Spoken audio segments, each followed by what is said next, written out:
Hello and welcome to this week's edition of The Sphere. I'm Georgia Blair. And I'm Aniyah Cusseaux. SJSU tennis headed into this weekend with conference play on its mind. Sarah Biella breaks down the final two home matches of the 2019 season. San Jose State tennis hosted two home matchups over the weekend. First on Friday with San Diego State, this was the team's first Mountain West matchup of the season.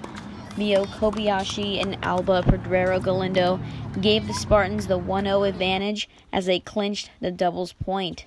However, the Aztecs secured 4 straight points to win 4-1. For me, I think I just need to be confident and be comfortable with what I need to do, and then stay on track with what I'm supposed to do with in terms of my forehand, my services, and I need to pick a spot instead of being crazy over on the court and stay strong and mentally. Before Sunday's match, Kobayashi was honored for her accomplishments as a Spartan on Senior Day. SJSU had an early deficit as UNLV took the doubles point. The team couldn't bounce back as the Rebels secured the next 3 points to sweep 4-0. Despite the loss, head coach Chad Skorupka had nothing but nice words to say about his graduating senior. Mia, wow. She's going to leave San Jose State as a Mountain West champion. She's definitely going to get that next win. She's got a job lined up in business. Great family, great kid, and I think she's really enjoyed the college experience, if you want to call it. And still a little bit of tennis left to go. Send her off on a more positive note tennis-wise. Up next for tennis, they head to Fresno to face the Bulldogs in their next conference matchup. Softball concluded a 6-game homestand looking to put an end to Colorado State's double-digit win streak. It was a showdown between the two best teams in the Mountain West at Spartan Softball Field over the weekend. After the Rams took a 1-0 lead into the 4th inning, here's Rayona Sagapolu coming through with a 2 RBI single. Looks like she's going to stretch it into a double, and she makes it in safely to give the Spartans a 2-1 lead. However, that lead was shortly lived as the Rams responded with 4 runs in the 5th inning to take the 5-2 lead. After the 4th inning, there was nothing left for the Spartans, and they fell to the Rams in Game 1. Here is Rayona Sagapolu with what needs to happen in order to take Game 2. Tomorrow we know the trends of the pitchers now, so we're going to look for the pitches that they threw us today, and I think we'll be successful that way. Well, the Rams pitching staff was still shutting out everything. Here's the only scoring play for the Spartans in the 7th inning. Kristen Heffley sending home Rayona Sagapolu on a sacrifice fly. Colorado State holds on to win 2-1 to secure the series. Here's Janessa Ulegi with her thoughts on the loss. And I just saw, just not wanting to give up. We really wanted this game. We wanted to beat them, win the series. After securing the series, CSU extended their win streak to 20 games, but they did not reach 21. The Spartans scored 3 runs in the 1st inning, starting off with this walk by Madison Arn to draw in Kaylin Emrine. And now we fast forward to the 5th inning. Rams just made it 3-2, tying run at second base. And Alyssa Graham here lays out, throws to first for the out with a game-saving play. Here's head coach Peter Turner with his thoughts on taking the last game of the series. I still feel the same way I do now. I thought they had to come here to play the best team in the league.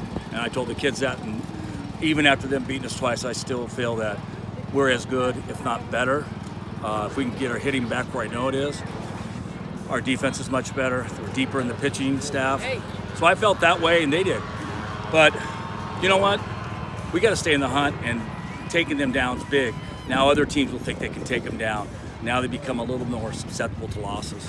Up next for the Spartans, they head down to San Diego State to face the Aztecs in a 3-game series starting on Friday.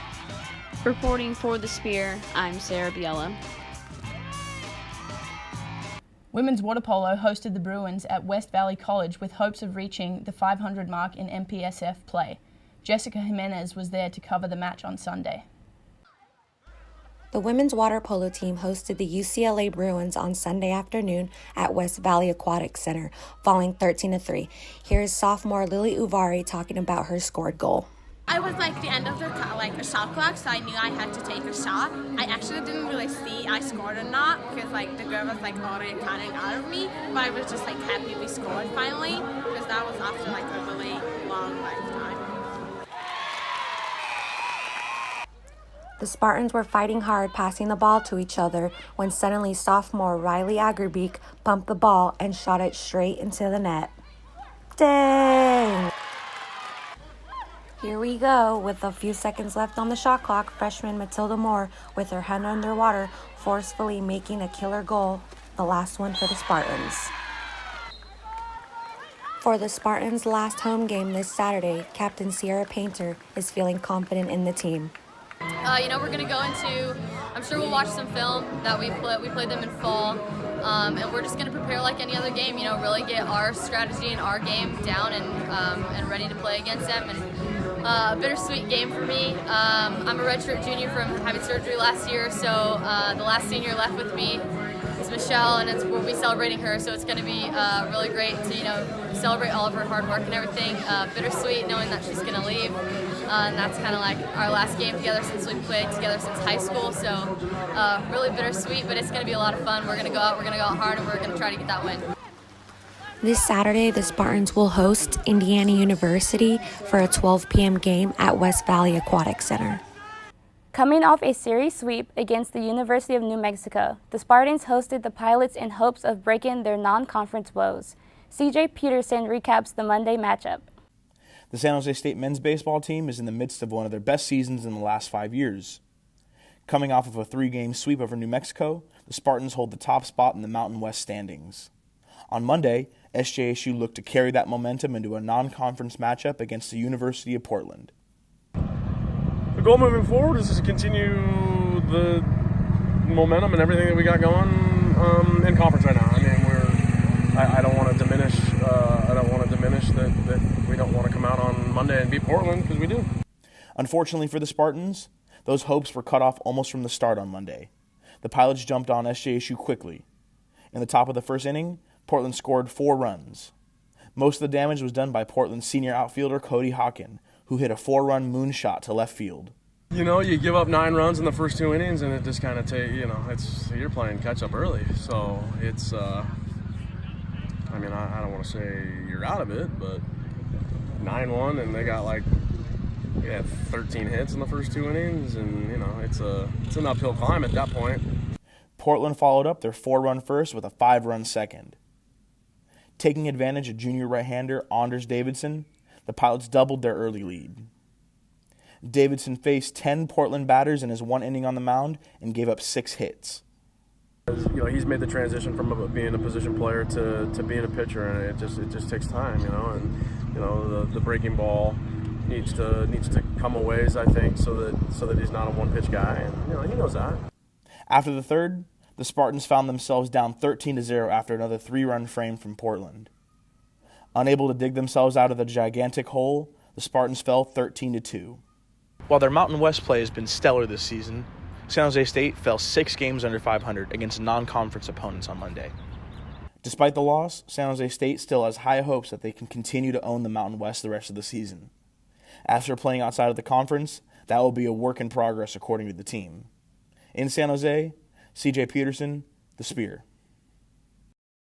Moving from the field, beach volleyball took on its crosstown rival Santa Clara University in its final California match.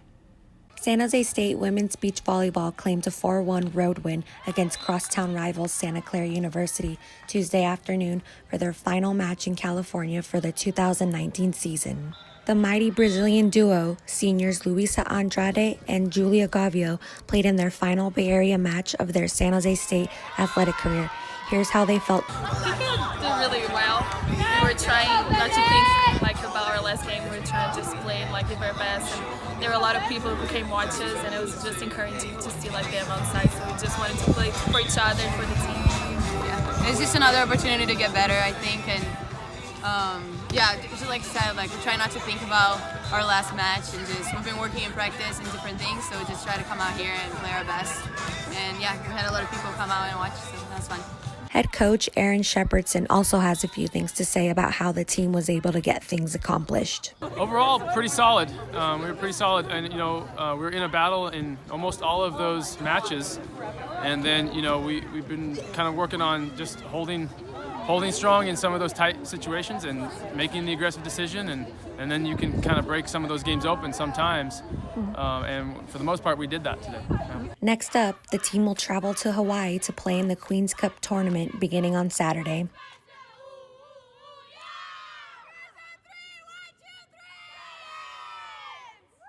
That does it for this episode of The Spear. Remember to follow The Spear on Twitter and Instagram at The Spear SJSU.